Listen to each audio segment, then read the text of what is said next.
So again, my name is Raven. The agenda is as follows. We'll have a couple of introductions. Rachel.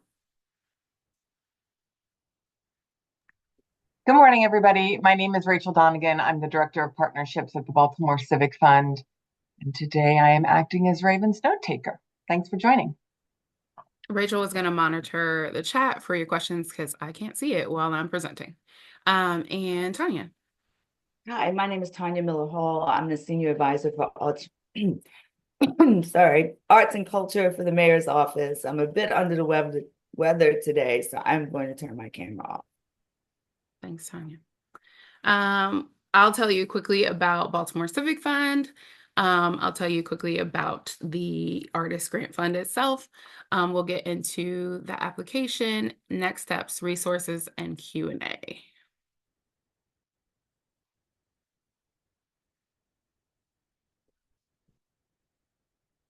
So Civic Fund, we are a 501c3 organization that was founded by the city in 1981. We work with the mayor's office and different city agencies to do city programming. We currently have 135 city programs. We do grant making, we do fiscal sponsorship and different partnerships, again, with the mayor's office and various agencies. This grant fund is funded by the American Rescue Plan Act funding from 2021, which is why it's still COVID related, if anybody was wondering. It's administered by the Mayor's Office of Arts and Culture, Tanya, through us, Baltimore Civic Fund, and each grant is for $4,000. The purpose really is so that the city is showing its dedication to grant making for arts funding. And so that folks like y'all can show your support for the city and vice versa.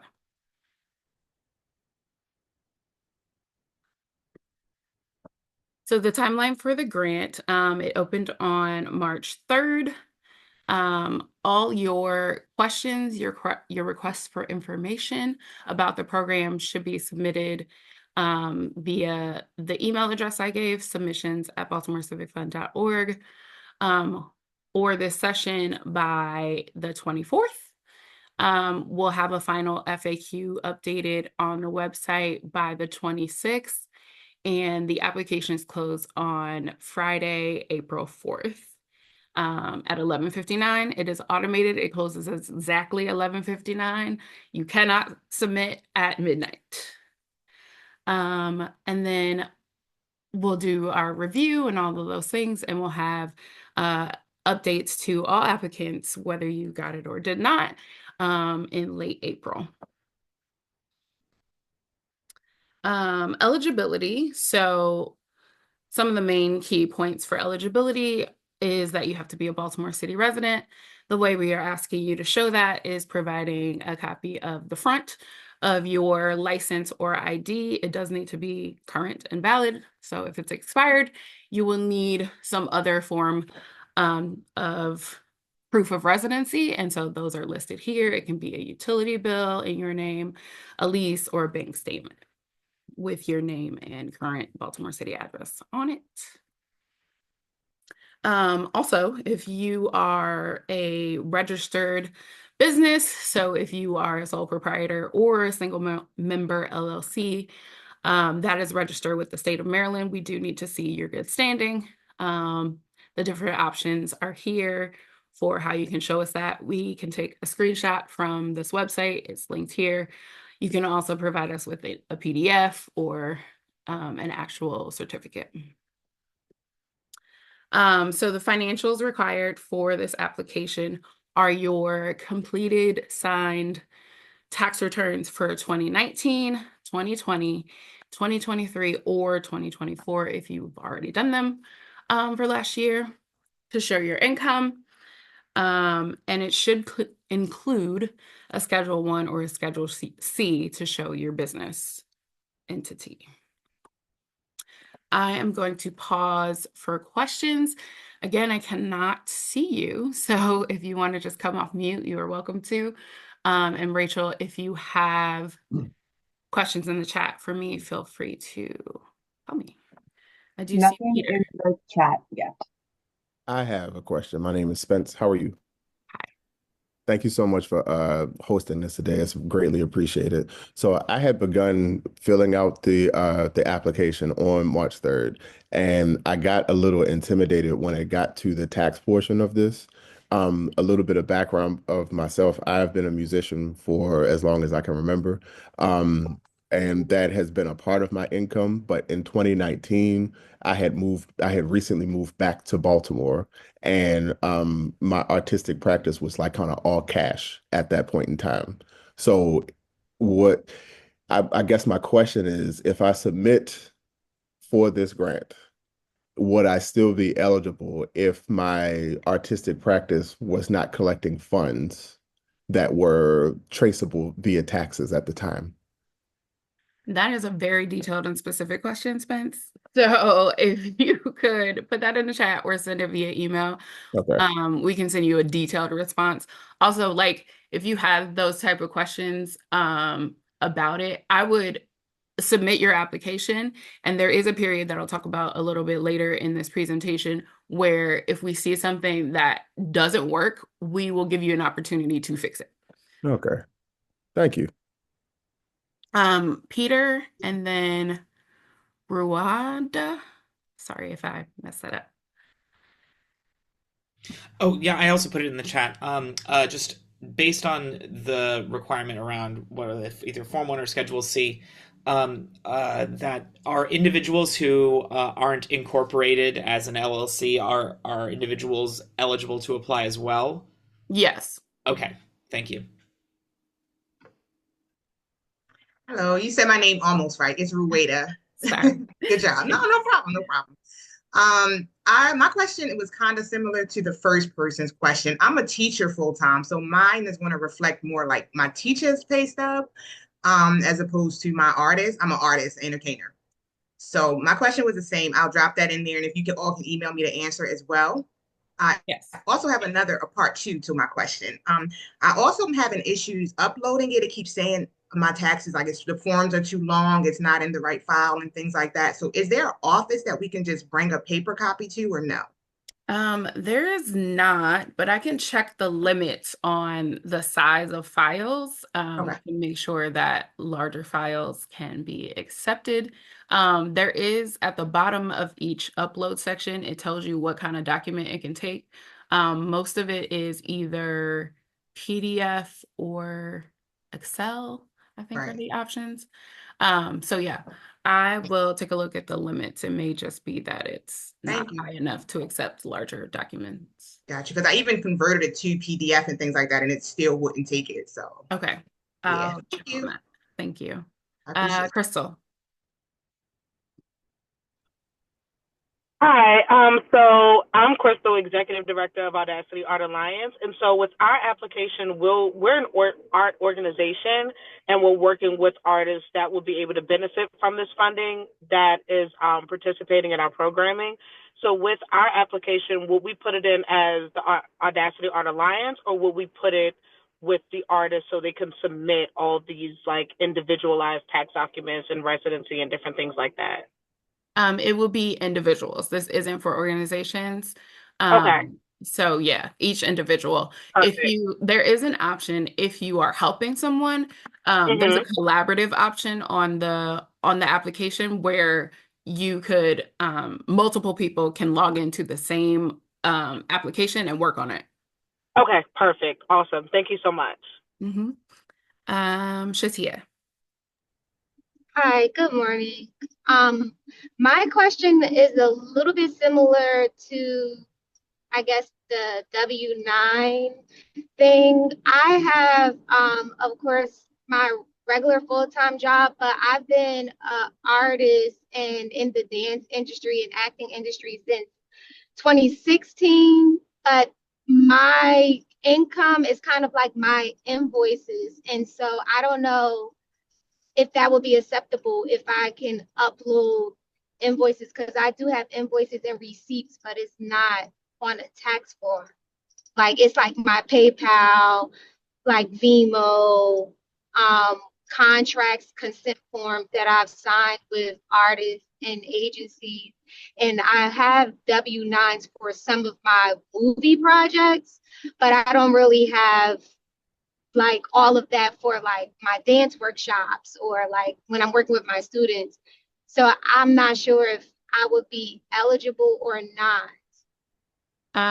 Definitely send your question either in the chat or via email so we can give you a detailed response. Okay, thank you. Danielle? Good morning. Thank you so much for this information. You may have just spoken to this and I had a bit of a glitch in my connection. But if I'm applying on behalf of my ensemble, do we all need to submit the tax information, or can I just apply as an individual on behalf of our little group? Do you are you the owner of the group? Is it? Well, we're all individual artists, Yeah, so it would be individual. Everyone would do it individually, so we can, even if you're under the same group. Yes. and if we don't need or want to ask for, $12,000, is just one of us applying Yeah. sufficient? Yes. Okay. All right. Thank you so much. Okay, we're gonna get back in. Raven, I have one question in the chat. Sorry. Okay. I'll just read it to you. Does your artistic work have to be registered as an LLC or sole proprietorship? No, it doesn't. It does not. Lots of people do not register their business. You are not required by Maryland state law to register, but if you are registered, we would like to see your certificate of good standing. Two additional questions. Do we submit an explanation of how we were impacted by the pandemic in 2020? We don't have a question with a narrative for your COVID impact. You'll just select, there's a list where you can select all that apply in relation to the COVID impact. So we don't actually need a narrative for that. We do have a narrative question for how you'll be impacted by receiving this grant.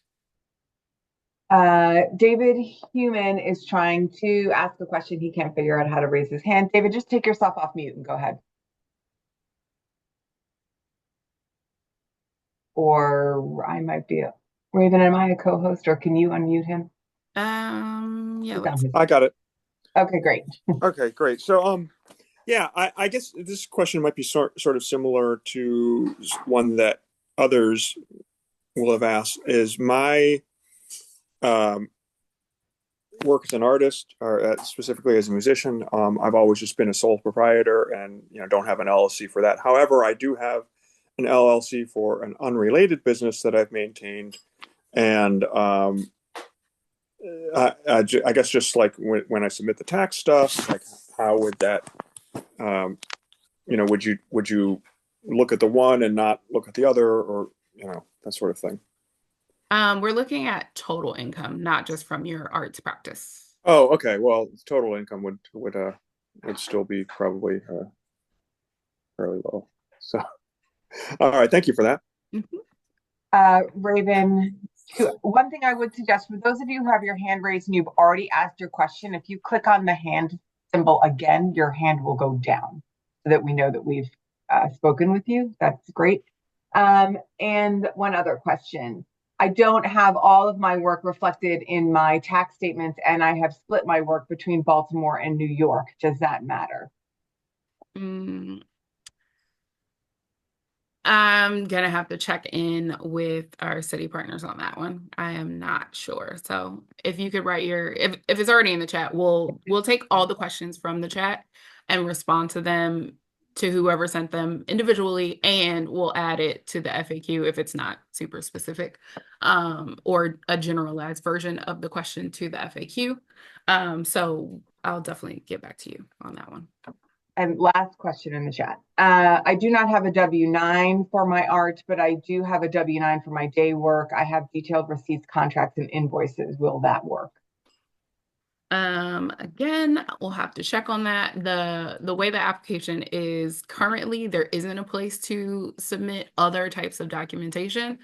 So I'll check on that. I want to just emphasize one thing based on all these income tax questions. Please remember that these are federal funds. It is partly why the income tax questions exist, because we're being asked to distribute federal funding. And so we have to make sure that our documentation is particularly scrutinized, given that we're dispersing federal funds. There are additional requirements as a funder, given that these are federal funds. Just want to keep that in mind for folks. Go ahead, Raven. Thanks. Okay, so the application, it's totally online. It is at Submittable, which is a widely used grant portal platform. If you already have an account, you would just simply sign in. There's a link here. It's on our website. It's on LinkedIn. It's other places, wherever you found it. If you don't have an account, you'll just simply toggle over to the sign up and create an account. You can scroll through the application without actually filling it out. There are questions that are branched, so you might not be able to see questions until you select an answer from a previous question, if you are just scrolling through it. It also, once you sign in and start an application, it'll periodically, basically every time you click somewhere else, it will save a draft of your application for you. The application is pretty straightforward. There are a couple of different sections. So the first part is the artist information, your personal information, your contact information, demographics, your proof of residency, as I mentioned, for eligibility. The narrative questions are towards the end. There's a different section about your business in the middle that I'll talk about on the next slide. But you'll tell us about the type of practice that you have. There is a finite list because we didn't have room to put every type of art practice or discipline. So you are able to select from a list of, I believe it's 12 different kind of categories, and you can select as many as you are if you are a multidisciplinary artist. For the COVID impact, you are selecting, again, from a list of about 9 options about the impact. And then the impact of the grant funds is a narrative question or a video upload if you feel more comfortable talking about it rather than writing it down. We do want to know if you're a previous grantee, but it doesn't affect this round of grant making from the BOPA. This is basically the second round of what BOPA did a couple of years ago. So if you were awarded then, we just want to know. And then if someone else is helping you or you are helping someone to fill out their application that isn't the artist will have to review, go over it with them, and then sign their name. This is the list of art practices and disciplines to choose from. Again, you can choose multiple if you are a multiple disciplinary artist. The business information, again, this is your business structure. So if you're a sole proprietor, LLC, all those options are there. You'll just select whichever one you are. Or not, I guess. There is an option for that. Your certificate of good standing, if applicable, if you have a federal employer identification number, we ask for that, your business name, your business address, and the actual transcription of the different incomes from your documents. There are a few uploads that are required. So an upload for your proof of residency, an upload for your certificate of good standing, if applicable, an upload of your tax returns from 19, 20, 23, or 24, and then the video option if you'd like to use that. The next step, so after you complete your application, I mentioned this a little while ago, we'll do a technical review. The technical review is to determine your eligibility, so, and your application completeness. So we will look at all of the things that would make you automatically ineligible and see if they are correct. So if you accidentally uploaded a picture of your artwork where you were supposed to give me your 2020 tax returns, I will note that, tell you exactly what is wrong, how you can fix it, and you will have 5 to 7 business days to fix that, called the cure period. We will only open the application one time for you to do this. So take your time, don't submit it too early. Review everything that was mentioned that needed curing, and make sure you resubmit. After the technical review, we'll review again to make sure you uploaded the correct documents. Usually it's uploads. To make sure you uploaded the correct documents, and then we'll move on to the next portion of the review process, which is the grouping. So it's by income, and once the application is done with technical review, we'll just put folks into group A, B, and C based on their income. And then we will randomly select. We have enough funding for 115 applications, so we'll randomly select based on that group. So group A, if there happens to be 150 good applications, all 115 applications would come from group A, and so on. So if there are less, then so on and so forth. For technical assistance, there is an FAQ with questions. The scenario that I just described about the grouping, there is a long answer to that question on the FAQ. Please read that. If you have other questions, if you think of something after this session, please email us, submissions@baltimorecivic.org. We will answer your question via email and also add it to the FAQ if we think it's general enough for others to want to know the answer to that question. And I think that is all. So I'll open it back up to questions. I'm going to read a couple from the chat, if that's okay. If you moved to Baltimore in 2023 and your tax returns are from another state prior to 2023, does that make you ineligible? That's a good question. You have to have been a resident yes. during COVID. Yes, you have to have been a resident of Baltimore as of 2020. Again, the idea here is COVID relief. These are COVID relief funds. So, all right, next question. To go back to the financial documentation, I understand the need for thorough documentation, but is that documentation used to determine eligibility? For example, will someone with too much gross income be ineligible? And if so, what is that cutoff? Yes. So when I mentioned the groups, they are by income. So let's see, let me pull it up. Whoops. I'm gonna stop the share for a second.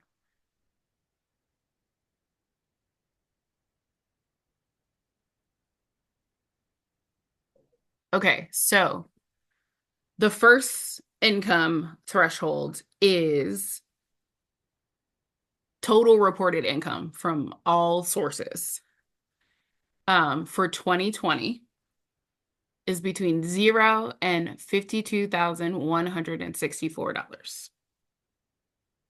The second one is for, again, total income for all sources between $52,164.01 to $87,063. And then the final group is for, again, total income from all sources above $87,063.01 and more. So those are the different groupings. You are not ineligible, right? Like anything over, it doesn't matter what your actual income is. you're still eligible to apply. It just puts you in a different group that may or may not make it to the actual funding portion of this, depending on how many other applicants we have in the other groups. So A, B, and C. Jumping in for a quick follow-up. Thank you for answering my question. How does filing jointly affect this? Oh, I don't think we have talked about that, so I'll have to get back to you on that. Thank you. A couple more questions from the chat. There's another income question here about joint household income. So we'll discuss that and check back on the FAQs. Those will be answered there. Someone has asked me to put the email on I put the email in the chat for folks who wanted it. One other question. It's not clear from the application or the RFA if hiring a photographer to document our work for our portfolio makes us eligible to receive the grant. Also, I'm wondering if funds can be used to get work framed. How long, my application is currently open for edits since I need to reword my writing. How long do I have to resubmit the edits I'm making? So I'll answer the last part of that question first. You have until April 4th at 11:59 p.m. The restrictions and limitations on things that you cannot use the funding for are definitely in the RFA, page 2. So if it is not there, then you can assume that you can use it for that. And we are not going to follow up with you to see how you used it. But the items that are in that list are the ones that cannot be used. Please do mute yourself if Yeah, you're but not asking a question. I think I'm kind of. David, if you could mute yourself, please. Other questions? That's it from the chat. I'm going to get to the chat. Spence? Hi, thanks for calling back on me. So my understanding of this is that we are submitting this to show that there's been proof of our COVID affecting our artistic practice, right? And if it were truly impacted, then there would be a financial impact, and that would make us more, I guess, eligible for these funds. Am I understanding that correctly? Yeah, that's pretty much correct. It's why we asked for 2019, 2020, and 2023. 2023 is mostly to see that you were currently practicing, right? COVID didn't put you out of business, which could be true for some people, unfortunately. 2020 is to show, the COVID impact, right? Like you did those taxes in 2021. It is likely lower than your 2019, and 2019 is to show that you were practicing also before COVID happened. I guess the story arc of my question is around that then, because it's I know that you told me to email you, and I intend to. So there's just more questions that come from this, right? Because I started my business in 2023, but I've been practicing for quite some time. So if anything, it would show like, oh, he started his business in 2023, so he wasn't really affected negatively by this. Therefore, he doesn't qualify for this. But what I'm asking is, would there be a way to like prove that outside of taxes? Because if not, then this would not be worth the time. Got you. Yeah, we need more time to discuss that question internally first. Okay, I'm gonna email you, like you Yeah. said. Thank you. Yeah. Other questions?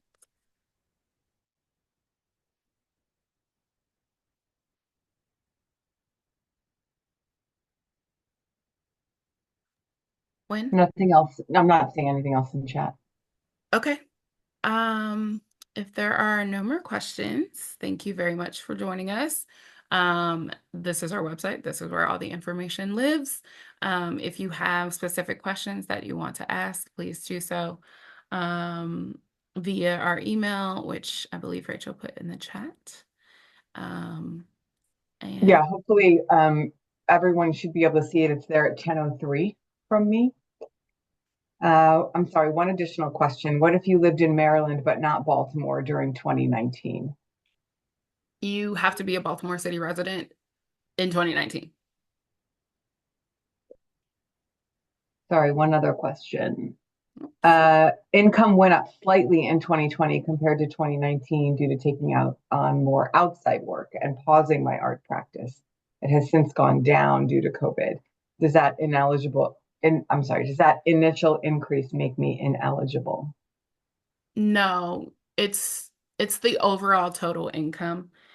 So as I mentioned previously with that grouping, the different groups A, B, and C, it doesn't make you ineligible. Just fill out the application. Yeah, I think we will of course answer some of these questions, but I think we would suggest that if you are just not sure and you want to go ahead and apply anyway, that's fine. We will be doing obviously a review as well. So we have 115 is a lot of applications that we can fund. So we would suggest folks apply. Last question, what if you file jointly with your spouse? I think that's another one we're gonna take back and make sure we have the right answer for. That is it from the chat. Awesome. Again, the presentation slides will be emailed to you, and a link to the recording of this session will be emailed to everybody who registered, not just showed up. So everyone who registered will also get it. It'll also be on the landing page on our website, linked there. So have a great day. Thanks for joining us. Thanks, everyone. Thank you for having us. Thank you. Thank you.